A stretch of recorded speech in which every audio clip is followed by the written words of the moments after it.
అరవై ఏళ్ళు ఆమెకి 45 45 దానికి సిగ్గే లేదు. 5గురు కదా దానికి 10 మంది ఉండాలి, దానికి సిగ్గు లేదు. ఈ 21 సంవత్సరం వాడికి బుద్ధి లేదా? వీడు చదువుకుండుగా వాడికి ఇంక అమ్మాయిలు దొరకలేదా? ఫస్ట్ వీనే తిడతాను నేను దాన్ని వదిలిపెట్టి. ఇంక అమ్మాయిలు అయిపోయినరా? అమ్మాయిలు అయిపోయి ఆంటీలు అమ్మడ పడతాను అనమాట. ఆంటీలు అమ్మడ పడతానికి వచ్చారా హైదరాబాద్ చదువుకోవటానికి? చదువుకొని ముందుకెళ్ళి తల్లిదండ్రులు పంపించినందుకు వాళ్ళ పేరు నిలబెడతానికి వచ్చారా? ఏమిటికి వచ్చారు యూత్ హైదరాబాదు? తల్లిదండ్రులు కష్టపడి చదివించి మేము పడ్డ కష్టం వాళ్ళు పడకూడదని చెప్పి పిల్లల్ని హైదరాబాద్ పంపిస్తారు. హైదరాబాద్ పంపించినప్పుడు ఏమి నేర్చుకుంటారు? చదువు నేర్చుకుంటారా? బాధ్యత నేర్చుకుంటారా? భద్రత నేర్చుకుంటారా? మీరేమి నేర్చుకొని మీ పక్కన వాళ్ళకి ఏమి నేర్పిస్తారు? అంటే 45 ఏళ్ళ ఆంటీ నేను తగులుకున్నా, నువ్వు కూడా 60 ఏళ్ళ ఆంటీని తగులుకోరా అని చెప్పి నేర్పిస్తాను సమాజానికి. దానికి సిగ్గు లేదు. దానికి 10 మంది పిల్లలు ఉండ తగులుకుంటుంది, 20 మంది ఉండ తగులుకుంటుంది. దానికి 5 మొగులు కావాలి, 10 మంది మొగులు కావాలి. దాని బుద్ధి లేదు. దాని 45 ఏళ్ళు ఉండదు మనవాళ్ళు స్థానంలో ఉంది. అది అట్టాది బుద్ధి లేని పని చేసినప్పుడు ఈ 20 ఏళ్ళ యువకుడికి ఎందుకు సిగ్గు లేదని నేను అడుగుతున్నా. ఇప్పుడు చాలా మంది పనికి మాలిన వ్యవస్థ పిల్లలు చదువు పేరు చెప్పి వస్తున్నారు. 25 ఏళ్ళ పిల్లలు కూడా అమ్మాయి అయితే డబ్బులు అడుగుతుందని చెప్పి ఆంటీలు అమ్మడ పడుతున్నారు. వీళ్ళకి బుద్ధి లేదా? వీళ్ళకి బుద్ధి 5 ఏళ్ళకి అన్నం తింటలేదా? చదువు లేదా? జ్ఞానం లేదా? ఆంటీని చూసినప్పుడు అమ్మ గుర్తు రావాలి కదా. ఎట్ట పుట్టినరు? ఆంటీని చూసినప్పుడు అమ్మ గుర్తు రావాలి, ఖచ్చితంగా గుర్తు రావాలి. అదే ఏజ్ కాబట్టి. వాడు 5 ఏళ్ళతో తిన మృగం అయితేనే పోయేది నా దృష్టిలో.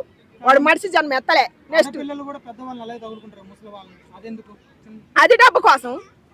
అది డబ్బు కోసమే. వీడు డబ్బు ఇలాక ఆంటీలు తగులుకుంటే అది డబ్బు కోసం ముసలి వాళ్ళని. ఇప్పుడు వయసు నీలాంటి పథకాలని తగులుకుంటు నువ్వు ఆడతా, నువ్వు బతకడమే కష్టమైతే అతను సన్నాసి, నువ్వు బతకడమే కట్టమయ్యి నువ్వు ఆంటీలు అమ్మడపోతుంటివి. అది సన్నాసిది అవుతుంది. అందుకని దయచేసి 2 వ్యవస్థలు పాడైపోతున్నాయి. 2 వ్యవస్థలు అమ్మాయి పరంగా అమ్మాయి పాడైపోతుంది, అబ్బాయి పరంగా అబ్బాయి పాడైపోతున్నారు. వ్యవస్థే పాడైపోతుంది. బతకటం చేతకాక షార్ట్ కట్లలో ఎత్తుకొని ఎట్టాటి ఎదవేశాలు వేసి మధ్యలో జీవితాన్ని ముగిస్తున్నారు. కుటుంబాల తల్లిదండ్రుల కడుపులు కాలుతున్నారు. ఎట్టాటి వాళ్ళనే జరిగేది. ఇద్దరు మోసగాళ్లే కాబట్టి అటు అమ్మాయి మోసగత్తే, ఇటు అబ్బాయి మోసగత్తే. ఇద్దరు నిజాయితీగా చేస్తారా? ఇద్దరు నిజాయితీగా చేస్తే ఇద్దరు తల్లిదండ్రుల పేర్లు నిలబెడతారు. హైదరాబాద్ వచ్చి వాళ్ళ మోసం చేయరు, వీళ్ళు మోసపోరు, వీళ్ళు ఒకళ్ళు మోసం చేసుకోరు. ఇద్దరు తప్పు ఉందిగా. నువ్వు అడిగే క్వశ్చన్లోనే ఆన్సర్ ఉంది. నెక్స్ట్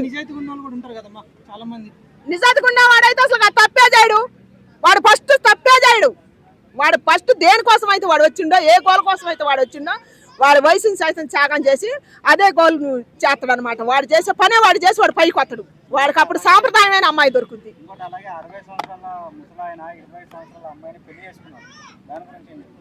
వారిని ఏమో 2 అయ్యాకయ్యా. ఇప్పుడు 45 ఏళ్ళ చేసింది అదే, 60 సంవత్సరాల ముసలోడు చేసింది అదే. 2 అయ్యాక వాడికి ఏం వయసు కావాలా, దీనికి ఏం వయసుడు కావాలి. ఇంకెందుకు సిగ్గు పోగొట్టుకోవటమే కానీ చెప్పుకొని మానవత్వం మర్చిపోయి చెప్పాలి. నేను ఇంకా దీని గురించి ఫైనల్గా చెప్పాలంటే దయచేసి ఈ తరం పిల్లలు ఇప్పుడున్న యూత్ కష్టం చేయడం చేతకట్లేదు. దయచేసి మీరు ముందు కష్టపడతాం నేర్చుకోండి. కష్టపడి అసలు మీరు ఏం చేయాలనుకుంటారు, అసలు మీరేంది, మీరు ఎలా బతకాలా, రేపటి రోజు మీరు పెళ్లి చేసుకుంటే మీ పిల్లలకి ఏమి ఇవ్వగలుగుతారు. మమ్మల్ని ఎంత కష్టపడి మా తల్లిదండ్రులు మమ్మల్ని నమ్మి పంపించినందుకు మేము వాళ్ళకి ఏమి ఇవ్వగలుగుతాం అని ఆలోచిస్తే ఇవన్నీ జరగవు. ఆ ఆలోచన లేనంతసేపు మీరు ఆగమైపోతారు, మీ కుటుంబాలు సర్వనాశనం. ఆలోచనకే పని ఎక్కువ చదువుతాను, శరీరానికి పని తక్కువ చదువుతాను. చెప్పబట్టే కదా మరి ప్రమాదాలు ఎక్కువ అయ్యేది. గేమ్లు ఆడుతున్నారు, పబ్జీ గేమ్లు ఆడుతున్నారు. ఇప్పుడు సెల్లులలో ఎన్నో వస్తున్నాయి కదా డబ్బులు పెట్టుబడి పెట్టే, వాటి పేర్లు నాకు రావట్లేదు. అప్పలపాలు అయ్యి ఊళ్ళో పోతే సిగ్గుబాటు అని చెప్పి తల్లిదండ్రులు గట్టలేక మధ్యలోనే జీవితాలు ముగించే వాళ్ళు ఎంతో మంది ఉన్నారు. మా ఊరు అబ్బాయి, ఒక అబ్బాయి అట్నే చచ్చిపోయిండు. చాలా మంది ఉండరు. నిజంగానే దయచేసి ఇవన్నీ అలవాటు పడొద్దు.